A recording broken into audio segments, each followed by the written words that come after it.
What's going on, everyone? So I want to talk about the SEC championship game. Number 2 taking on number 5, Texas, Georgia, the rematch in Georgia again. It must be the kryptonite for Texas because they get the victory in overtime 22-19.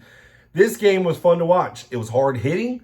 Carson Beck goes out at the end of the first half, shoulder injury. He didn't come back until the very last play of the game. We'll get to that in just a minute. Gunnar Stockton had to play in the second half, and in overtime, he was 12 of 16, one interception that was pretty bad. But you know what? They rallied around him, and who was the guy that stepped up? Somebody for Georgia needed to step up, and it was the Florida transfer, Trevor Etienne. 16 carries on the night for 94 yards and 2 touchdowns. He also added 5 catches for 28 yards.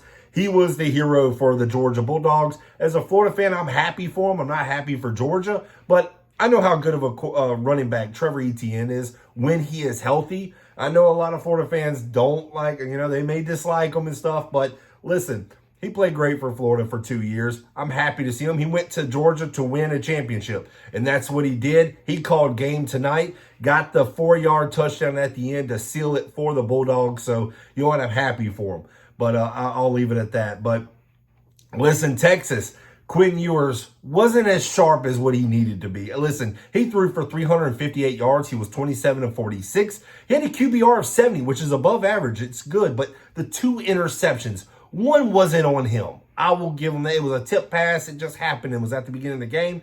But the second interception was a bad one. Now, I can sit here and go, it went right to the defender. Was it a wrong route? I don't really know, but it just really looked bad. It didn't look like him and the receiver were on the same page.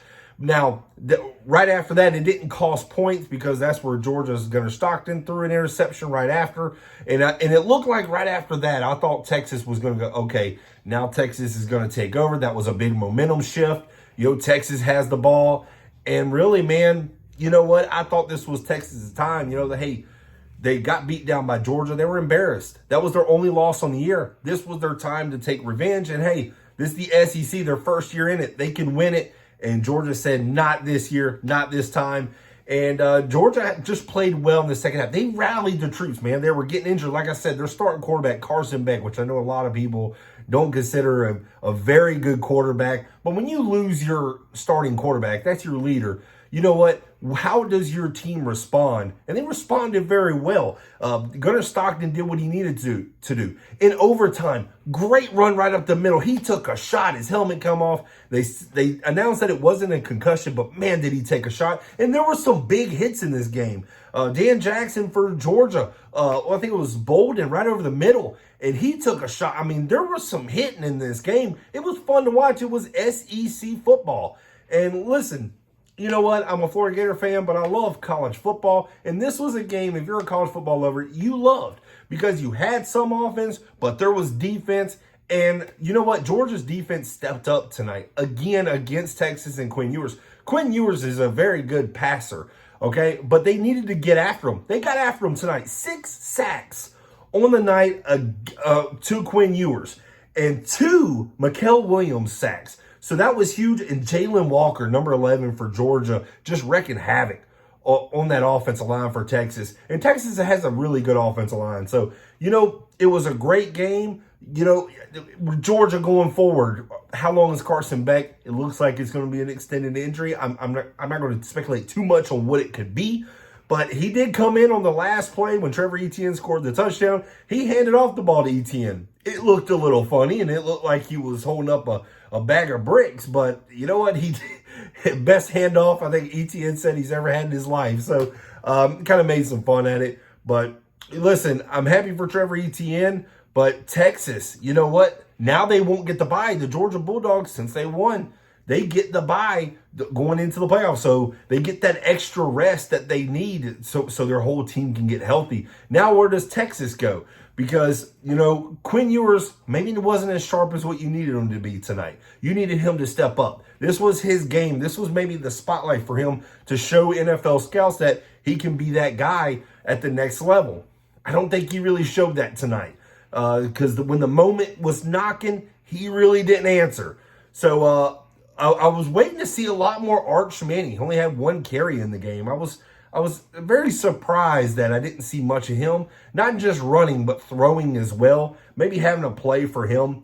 But listen, Georgia, I think that one of the bigger plays was the fake punt when they needed a boost in the second half. And I think that was a great call.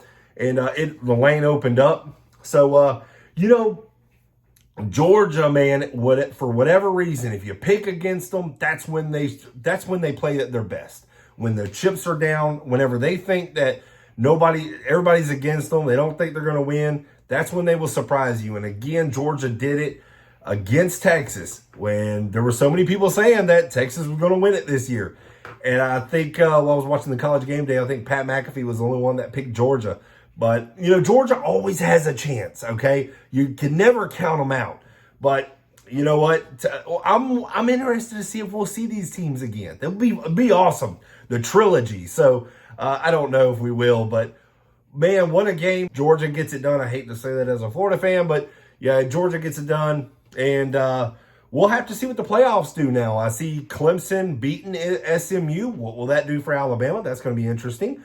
Penn State and Oregon. Oregon's on top 31-24 right now. So a lot of interesting developments going on for the playoffs. So we'll see how that shapes up. But hey, guys, as always, I appreciate y'all watching this channel. Don't forget to hit that like button. Don't forget to hit that subscribe button as well. I appreciate it. Y'all have a great one.